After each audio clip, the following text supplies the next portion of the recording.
Hey, Brenda, it's 6:31. I'm not sure if you want to start the meeting now. Okay. Why don't we call the meeting to order? And Sarah, can you take roll, please? Brenda, I'm here. Melanie?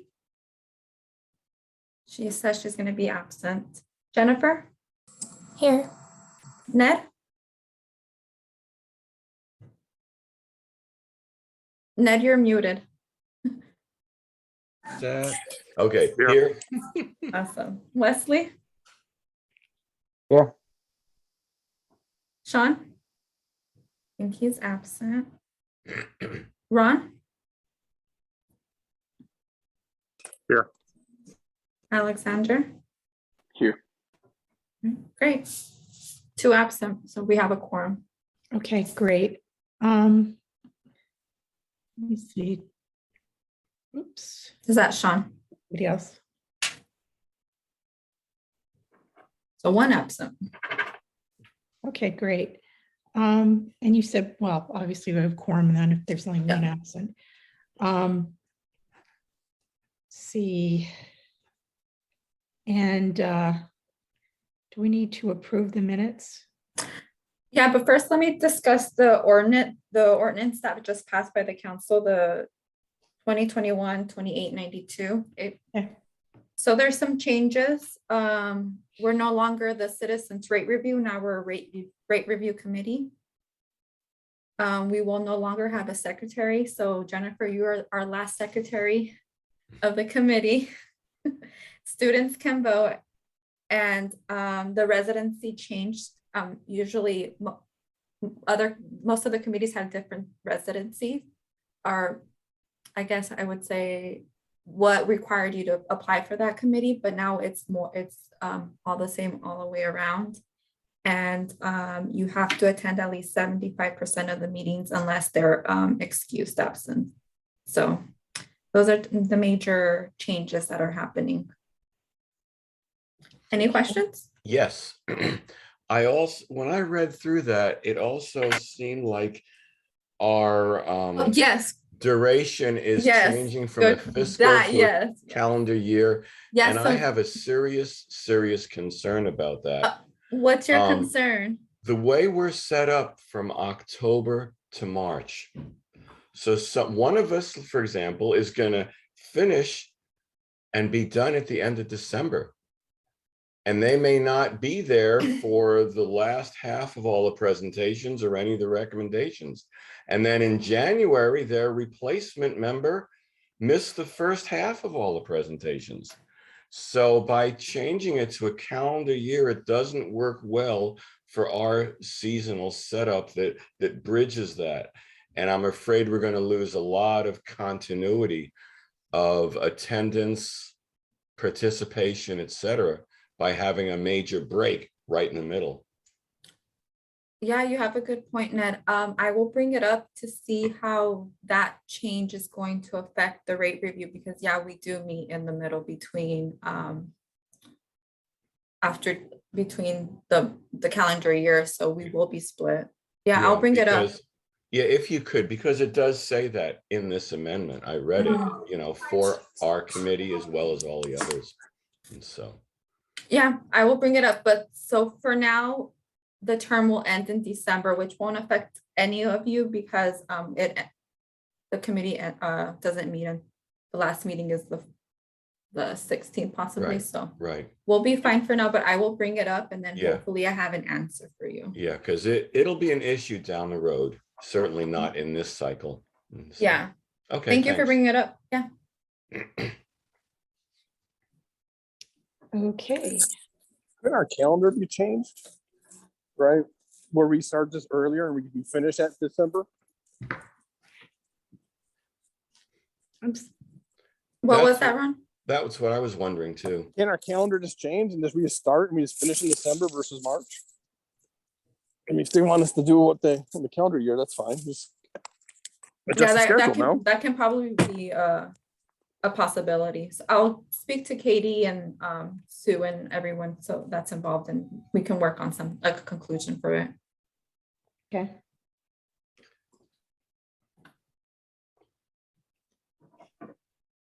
All right. Okay, so shall we approve the minutes? Take a vote on it?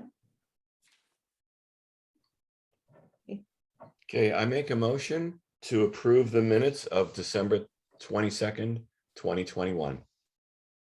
Second? Second. Perfect. The minutes are approved. Who seconds it? Ron, Who was did? that you? Yep, that was me. Okay. So Brenda, if you can just say all in favor, say aye, just so everyone can be. Okay. All in favor, please say aye. Aye. Aye. Aye. No one opposes. Sounds good. Perfect.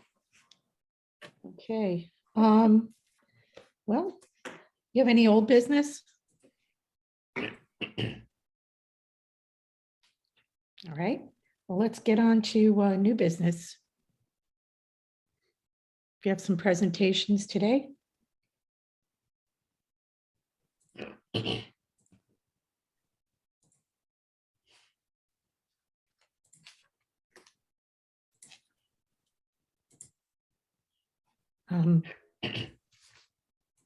Karen, are you up first? I think so. I'm just was waiting for Zyra to pull my presentation up. Okay. Give me a second. Actually, I'm just going to let you do all of it, Deb.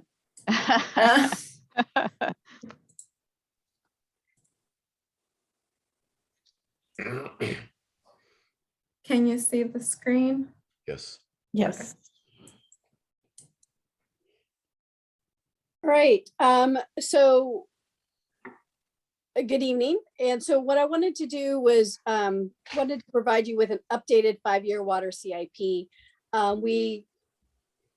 As we were meeting in early December on the 5-year on the water CIP, things were changing. We were getting some more information. And so our focus has changed a little bit. So I wanted to bring that back to this committee so that you were up to date on where we were. So next slide, please. The next couple of slides are the same slide you saw before. Again, the water system, many of the projects are being added due to mandatory new requirements. So next slide, please. And here's the proposed 5-year water projects. You'll notice that there are a couple of projects that have fallen off, and that has to do with the projects that we'll be talking about later. But the ones that have fallen off are the seismic retrofits for the water treatment plant and the water line, not the water line, the water filter covers project in particular. So next slide. So redundant supply. We've talked about this before, and this is due to the fact that currently we have one water supply.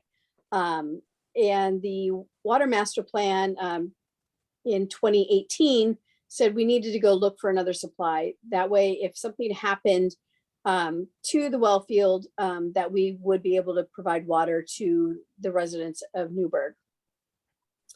As we went through that process, the council provided direction for us to acquire 2 to 8 million gallons of water a day for that redundant supply. And then at the end of phase 2, they provided direction to move forward with a local Willamette alternative. We had provided them with the alternatives that we thought were available to provide that much water.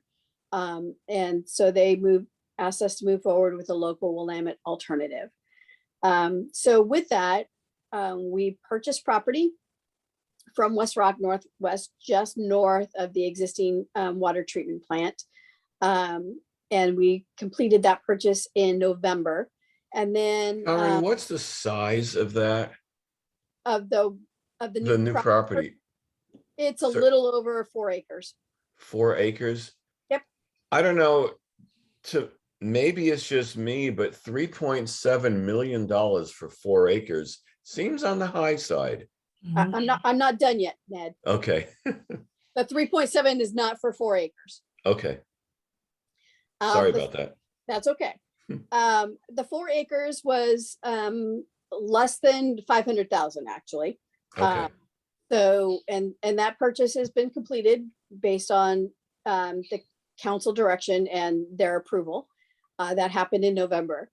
And we've been working also with West Rock because they actually have some water rights that were available for sale. okay.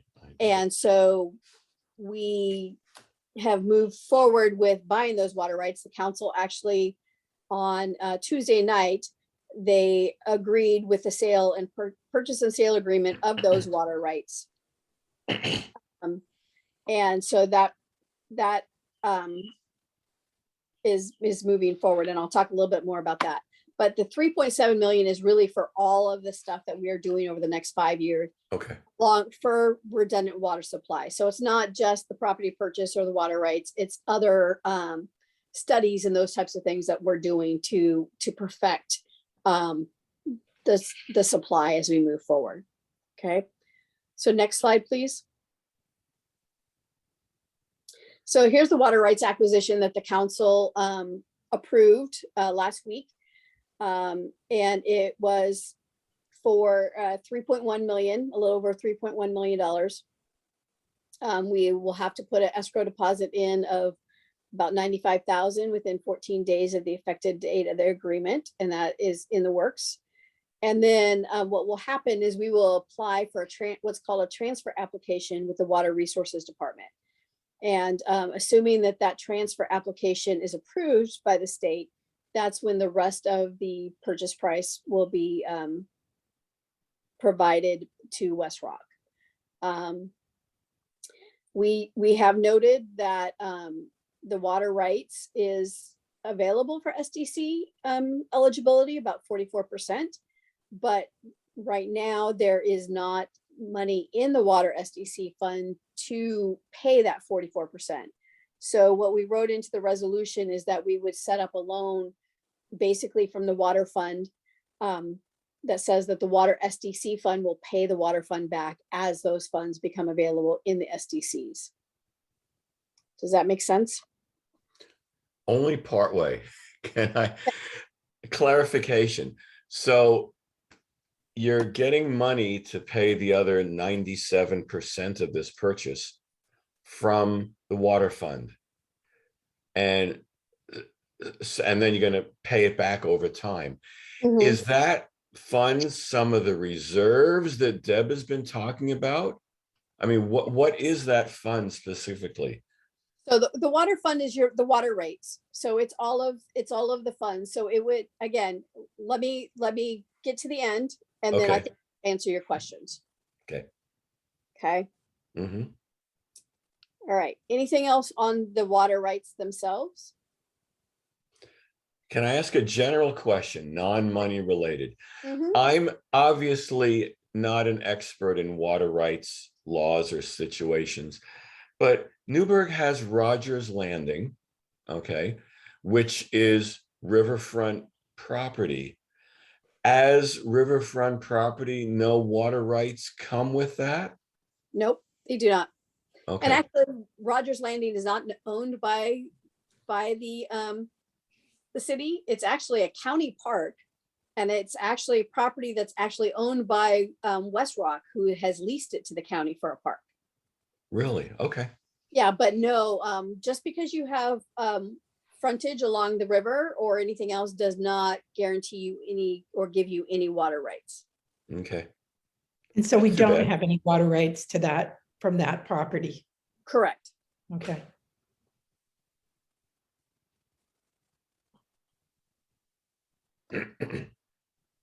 All right, so we have an aging water treatment plant. It's actually 70 years old. Some projects that were in the 5-year plan previous to this update were needed seismic upgrades to the tune of about 6.5 million is what we're estimating right now. And then we were also required by the state to cover, where you'll see there are those open basins, and they were requiring us to cover those concerns with waterfowl, birds, other animals leaving deposits in that water, which without an additional treatment option after that. So they were requiring us to cover those. And what we were noticing as we were working through that project to cover those is that that cover was going to cost us about $1.5 million to build it such that it was seismically resilient, that the operators could still get into that area and do what they needed to do, and those types of things. The price kept going up just because of the way the layout is of the treatment plant and how that was going to have to work. And many parts of the treatment plant are aging or at near of life. Anytime you get to 70 years old, you're getting closer. I won't say you're there, but you're getting closer. And it also can't support the full capacity of what the water that we can pull out of the well is. There are some portions of the plant that are a constraint to allow us to provide that full amount of water. So next slide, please. So what we look at was the upgrade costs for the existing plant. Again, this kind of lays it out. And that 6.5 million is just our estimate right now. As we worked through that, it could have ended up meaning more. So we've got about $8 million worth of investment that we needed to make to the existing treatment plant. And this is all required based on regulations.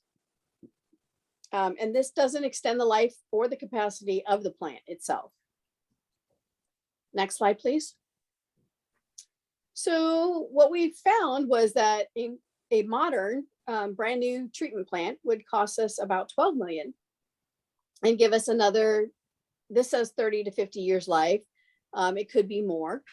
It would be designed and built to current requirements and code standards. We can build what we need now and then modularly add on to it. So it's expandable and flexible. And there would actually be also a 25 to 50% reduction in operation and maintenance costs for a new plant. So next slide, please.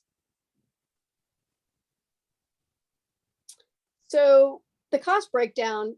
So what we as staff looked at was it didn't make sense to spend $8 million on an aging treatment plant when we could spend 12 million and get a brand new plant.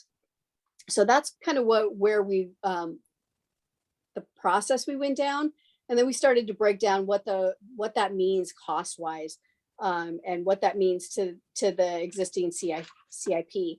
But this shows that we would be doing pilot testing and preliminary design in existing budgets that are already in the works. We would begin design in fiscal year 22-23. In the following years, we would do final design and start construction, and then construction for the next 2 years, and decommissioning in the last year, the groundwater treatment plant. So we have run this by the state because again, their requirement is that we cover those filters or do something else. So we've asked them, could we do this instead? And can we allow it to stretch out over the next 6 years? And so far, at least verbally, they're okay with us. We're still working through the final details and making sure that the state is going to allow us to do this.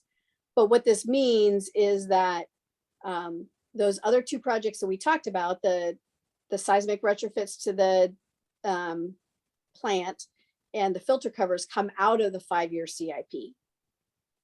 But then this 12 million would go in. So we would be taking out 8 million and putting in 12 million. Now, the other reality is that this has to be done in the next 6 years. And some of those seismic improvements were out further than 6 years. So we will be looking at some financing, specifically in, Deb, correct me if I get this year wrong, but the FY 24-25 year, we'll be looking at financing, which is the years that the existing debt drops off, which sets us up well for that payback period. We are also continuing to look at, there are lots of options that have come out of the infrastructure bills at the federal level. And also grants through ARPA. We're looking to acquire whatever money from wherever we can, as quickly as we can, to help either one, low cost loans, or there are some of them that are providing debt forgiveness also as part of the package. So we'll be continuing to look at that as we move through the next couple of years and through this process. So next slide, please. Karen, before we go, can I ask a question? You know, you Certainly. say that you're going to be decommissioning the old plant. I'm Uh-huh. sure you folks have done a cost benefit analysis on, you know, using the old plant, keeping the old plant as opposed to, you know, decommissioning it. Are you going to use it for anything? Nope. So what well- happens to that land? Well, actually, let's go to the next slide. Okay, I misspoke a little bit. So do is we would build the new groundwater treatment plant on the property we just purchased. right. And that will allow the current one to continue to operate, right? And then Right. once we have the new groundwater treatment plant online, we would demolish the current one and use that property for the surface water intake for the redundant supply that we've been talking about. And then the future piece would be then building the new treatment plant on that site because we'll be looking at surface water and groundwater, and those treatment trains are different. And it's very difficult to treat both of them in the same plant. So we would basically have two plants that we would run. And so we would have the new groundwater treatment plant on the new property. We would demolish the old one. And then eventually that's where the new plant would sit for the surface water. Okay. Can I ask a question? On one of the previous maps, I think I saw where there were existing pipes pulling, you know, location of pipes from West Rock.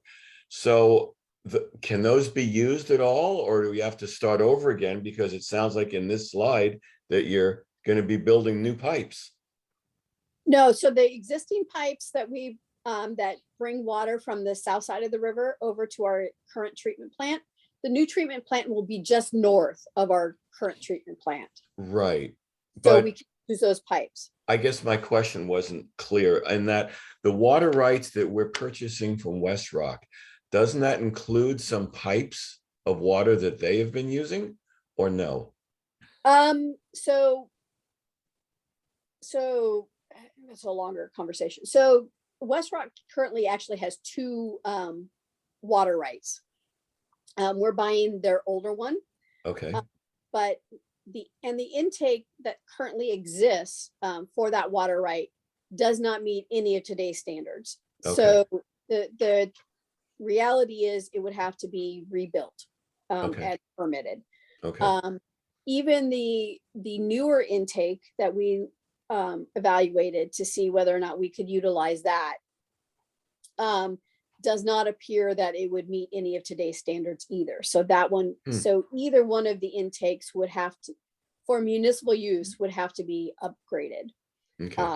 So other than a location, very little of that existing infrastructure is reusable. Okay. I kind of gathered that. I just wanted to make sure. Would you mind going back as far as paying for those water rights? You said you wanted to wait till, you know, all this was Right. through, which is fine. I'm concerned you're taking a loan from the water fund and it's getting paid back by SDC funds. But then in one of the presentations, Deb said that SDC funds are mostly going to paying down the debts that we've got. Right. So That's- I'm wondering, you know, what balancing act we've got going as far as specifically, is it coming out of reserves of wastewater, reserves of water treatment? You know, I mean, the physical money has to go to West Rock, which means it's got to come out of some account. And how's that going to affect what we're trying to do in the short term until this eventually gets paid back? Well, that's where I'm gonna pass it to Deb because she's got the numbers that Okay. what we're gonna do. Okay. And unless Deb, you want me to, and I can jump in and help, but I think that seeing the numbers are gonna help you. Yeah, answer. I mean, the answer is it stays within the water.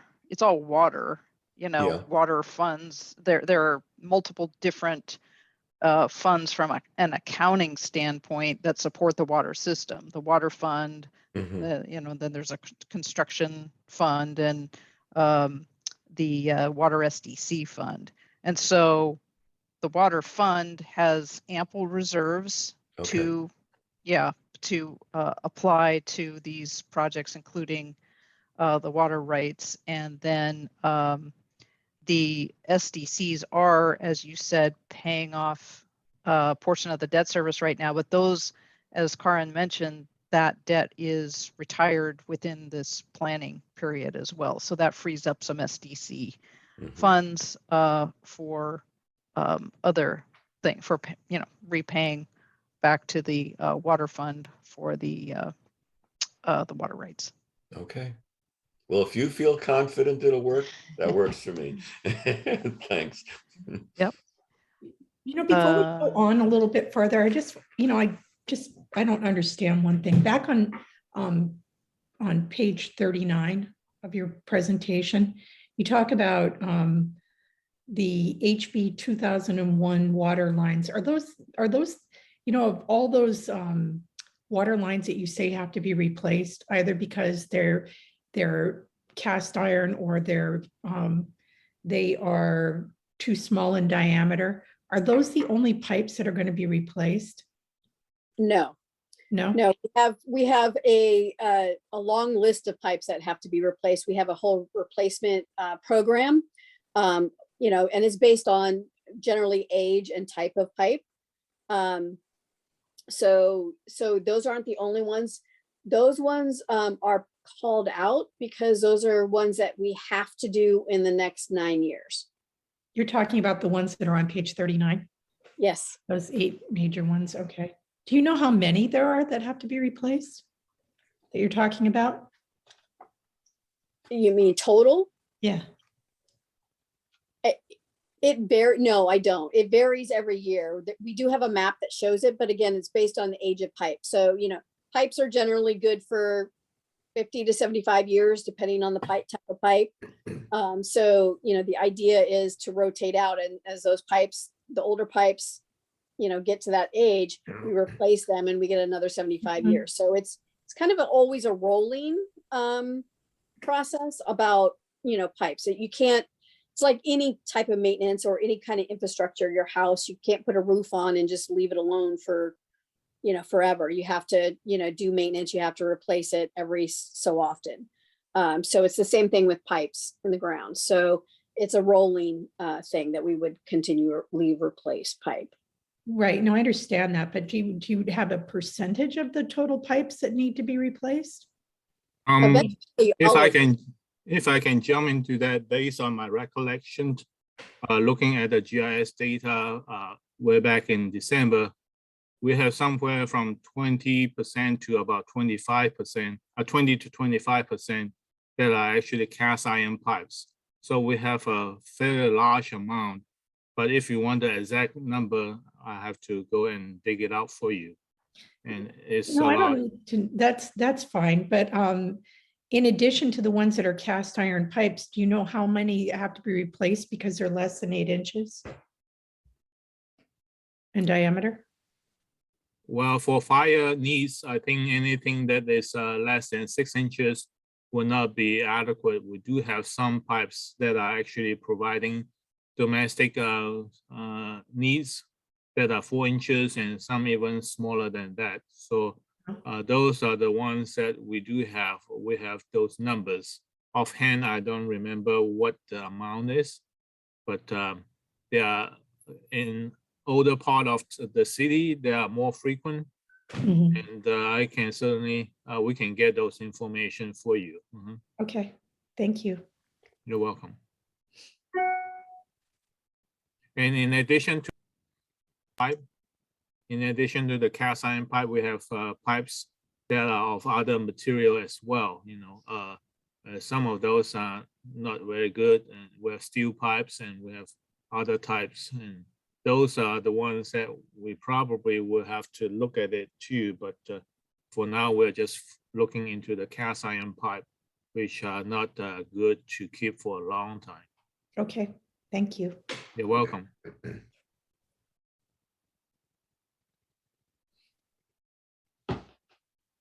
Karen, were you done with your yeah, I guess you are, because it's no longer on the screen. Okay, I will share my screen and we can look at the presentation here. Can you see that okay? Okay. So we had originally thought we'd be talking about starting the transportation discussion this evening, but this is a little bit old business, new business, since we have the new details emerging on the changes to the water CIP.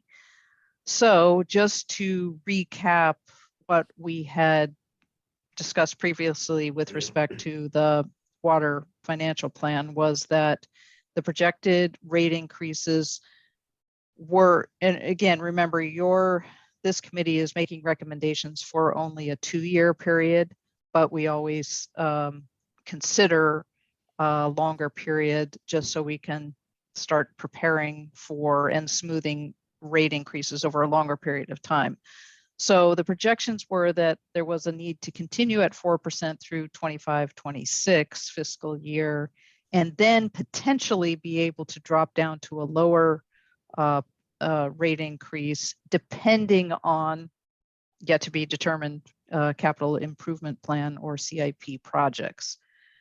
The capital improvement plan, when we compared it to the prior update when done in 2019, the costs were about the same for the next few years, but then there were those higher costs associated with the factors that Karen has talked about, higher density housing and the seismic improvements, and then layer on the water filter, the covers and other things that have been identified.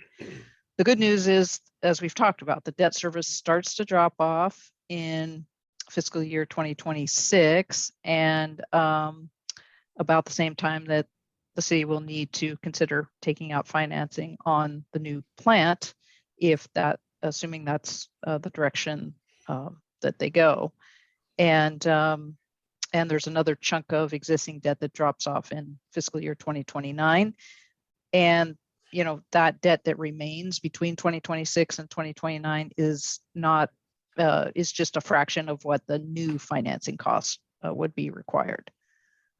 So as has been the case in the last few updates, all of the capital improvement plan was assumed to be cash funded. And so now, so this shows the summary of that funding. As I mentioned, there are the different funds within the city's accounting structure. One of them is the water fund. And so that is what, when I refer to operating transfers, that is from that water fund where all the rate revenue comes into and the operation and maintenance expenses are paid out of.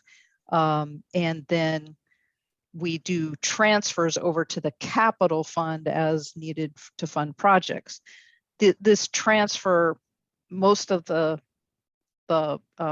revenue or to cover the $30 million of capital improvements, as was originally envisioned in the prior presentations, was to come from those transfers.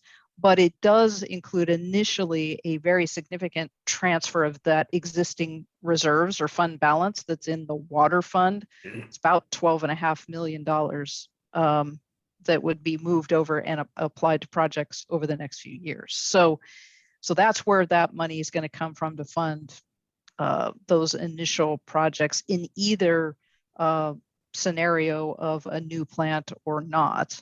There is some limited grant funding currently assumed for just about half a million. Hopefully there will be other sources identified. This was the graphic that shows that preliminary plan that we've talked about before, And this bar here, the orange part, that's that big transfer of the current reserve over to the capital fund, which isn't shown here. This is just showing the water fund forecast. So what happens is that money moves over, goes to pay for some of the large projects in the short term, and then you have smaller orange bar segments, which represent the average annual transfer of funds over as needed to fund capital. And this, again, was based on the CIP that was initially envisioned, and the rate increases. Oh, the other thing to point out is that reduction in the rates supporting the debt service. So the blue, the dark blue at the top was the transfers or rate supported debt. The reason you don't see any other debt is because the SDCs were assumed to pay for that in the last years, and then it drops off completely. So very little rate funds going to fund debt service, and the average CIP cost transfer was about $2 million a year. And so the rate increases, the 4% and the 3%, were designed to basically meet those, the total expenses as represented by the bars. But in some years, revenue is a little bit higher than the actual expenses shown. And that's when you see the lines go up as you add back to some of your reserves or fund balance, because in those years where this red line, diagonal line, is below the bars, that's when you're using your fund balance to fund a portion of your expenses. So balancing that and kind of trying to end up at or slightly above the dashed line, which is the target reserve, was the 3%/4%. But again, as we get further out, even in this process, new projects, costs have changed, projects have been identified. So you can imagine, by the time you get out to 2027, 2028, there'll be new things identified. So we do the best we can to forecast. For the new part of the business tonight on the water is that we now have 2 financial plan scenarios. The original capital improvement plan, which is based on the existing water treatment plant being upgraded for seismic and other things. And to that, we added $500,000 for water filter cover costs. So the cost, as Karen said, has increased as the design has been refined. And now we have a new option, CIP option, with the new plant, which the 12 million plant is when you add inflation, projected inflation. We're just assuming it's going to be more somewhere in the 13 million inflation adjusted. Of course, that's the case for all the other improvements as well. So when we do that, we remove the existing plant upgrades, the filter covers, the seismic. We are not assuming that the 100% of that new plant would be debt funded, because there is sufficient cash to fund a portion of the plant. And then we've just, so we've assumed about 2/3 or 3/4 of that plant would be debt funded. And as Karen mentioned also, there is an anticipated reduction in operation and maintenance costs associated with that new plant when it comes online. Those projections need to be refined, but for purposes of running the numbers, we've assumed about $250,000 per year with the new plant.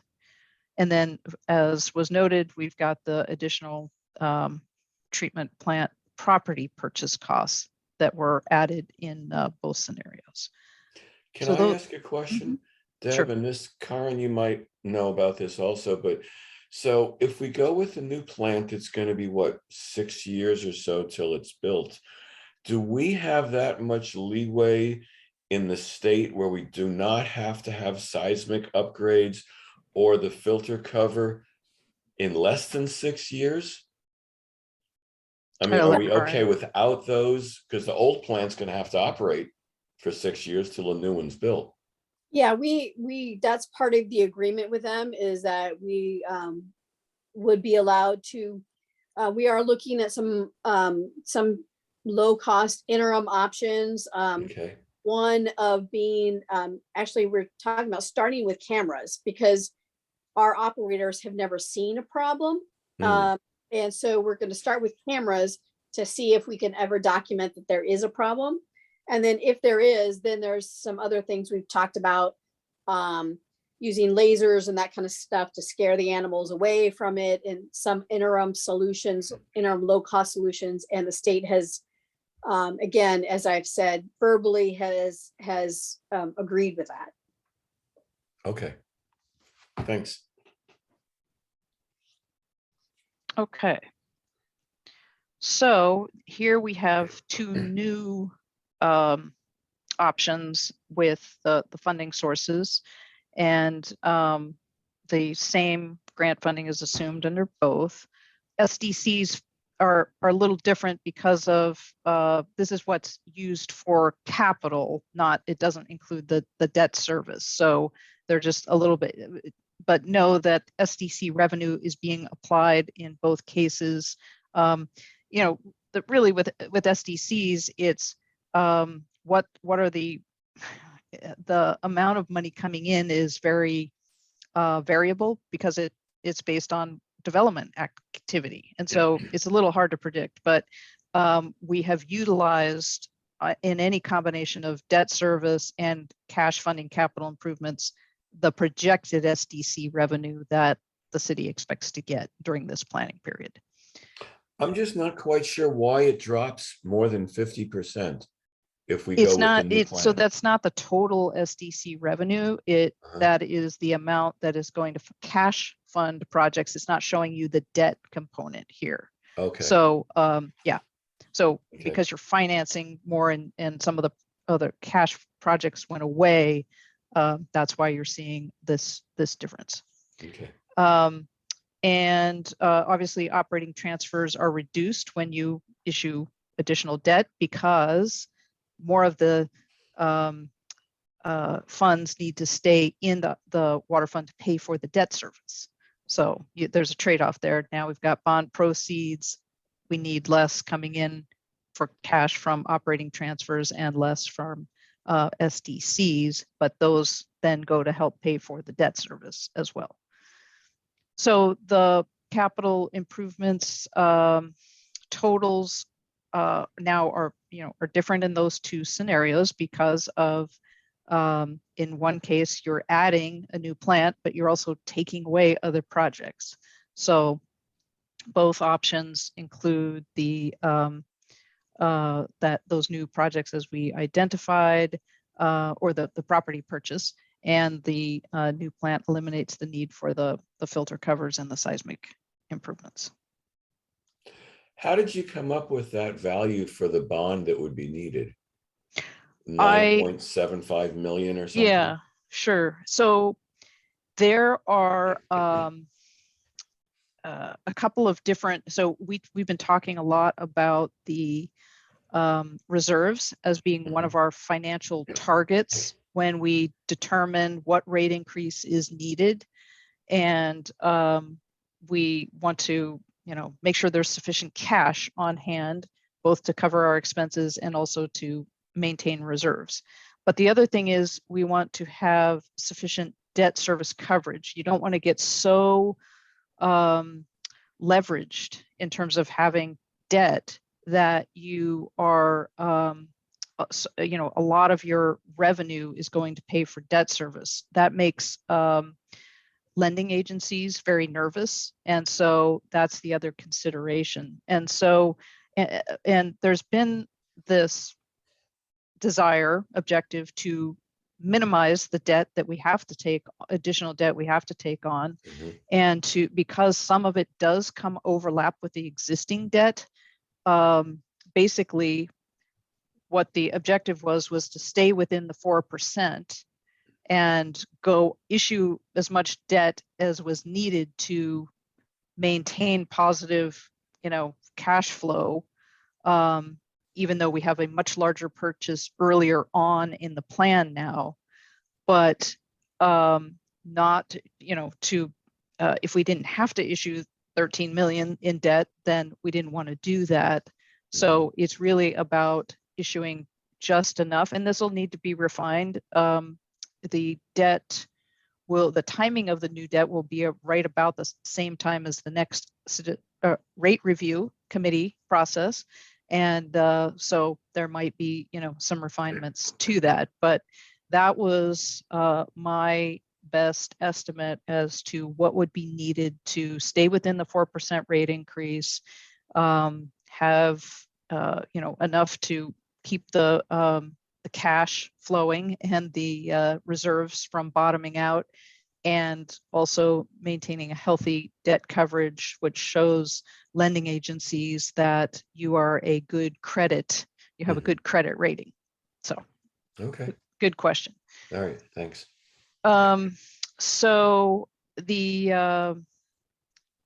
we're both, so this is the updated financial plan with the existing water treatment plant upgrades. It is, and now I will say that the further out, the 4% is the same, but I've increased the after post FY 25-26 rate increase to 3.5% because of the additional capital costs that have been added.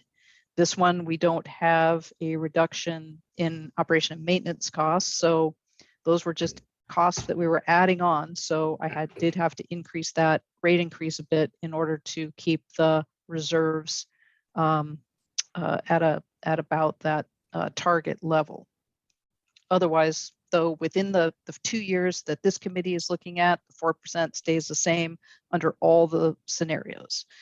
This shows you the revised plan with the new water treatment plant. And you'll see here, the big difference is that the blue is the debt service. So now we have debt that increases and stays throughout the plan period. It still drops, off as the existing debt service is retired and fully paid off. So in this case, it's 4% and 3%, and that's because of the operation and maintenance cost savings, the fact that we're issuing debt and spreading the cost of the plant over a longer period of time.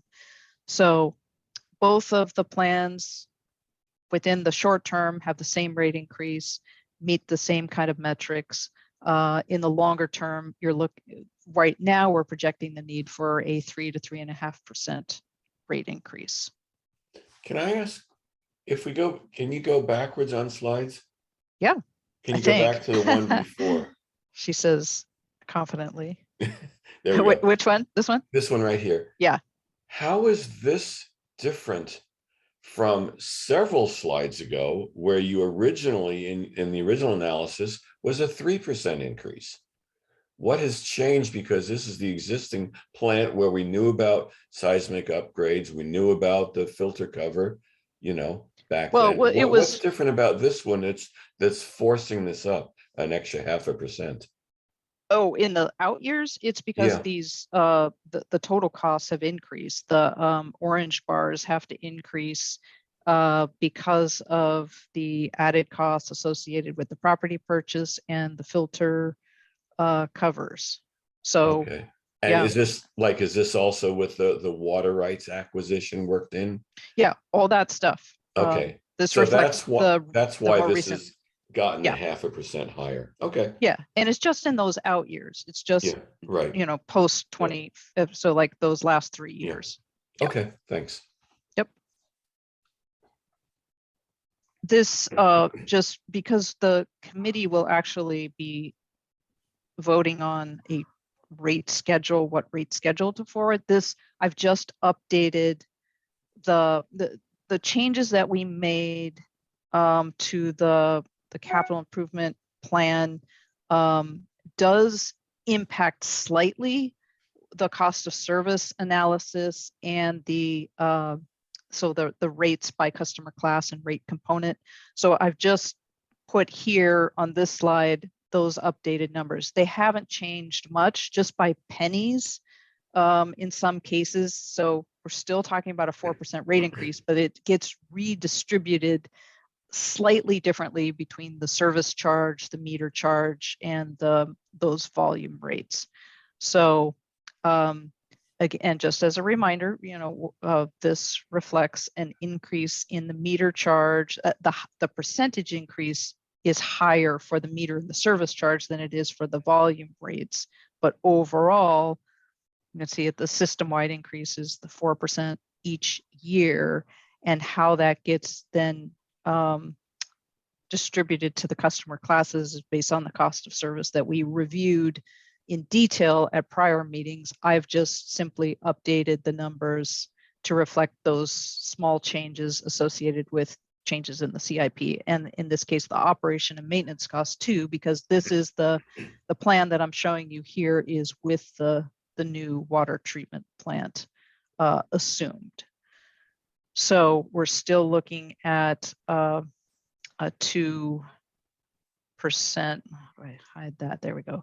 About a $2 a month increase for a typical residential customer in the first year, and $2.38 in the second year, and then larger volume customers in these other customer classes would increase at more significantly in dollar terms, and it varies in terms of the percentage terms. So that's your updated final discussion about water rates, hopefully, unless Karin brings me back any other changes. But we have one more meeting, so we really do need to talk about transportation at the next meeting, as well as then just kind of wrapping it up of what the total bill impacts would look like for typical customers. So that's the plan for the February 9th meeting. So I'm just curious, with I guess it's the city council that would be voting on which option to take. And is there a timetable, like next month or later on? Do we know when they're supposed to decide which option they prefer? So the council actually heard this presentation Right. last week, Mhm. and they all gave head nods for that. They won't actually vote on anything until we actually get a what's called a compliance agreement from the state, Okay. which is when it will go back to the council for them to officially say, yes, that's the way to go. But all indications are that we will be going with the new treatment plan option.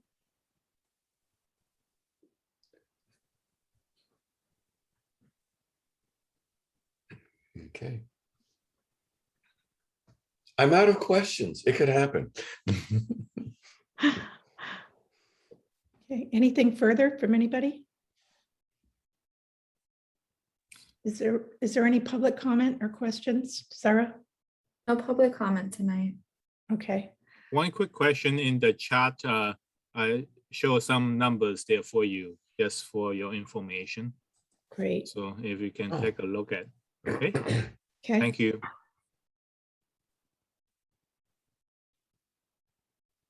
Okay, cool. Okay. Thanks. all right. Okay, then. So there's no further presentations tonight, correct? No. All right. Anybody want to move to end the proceeding today?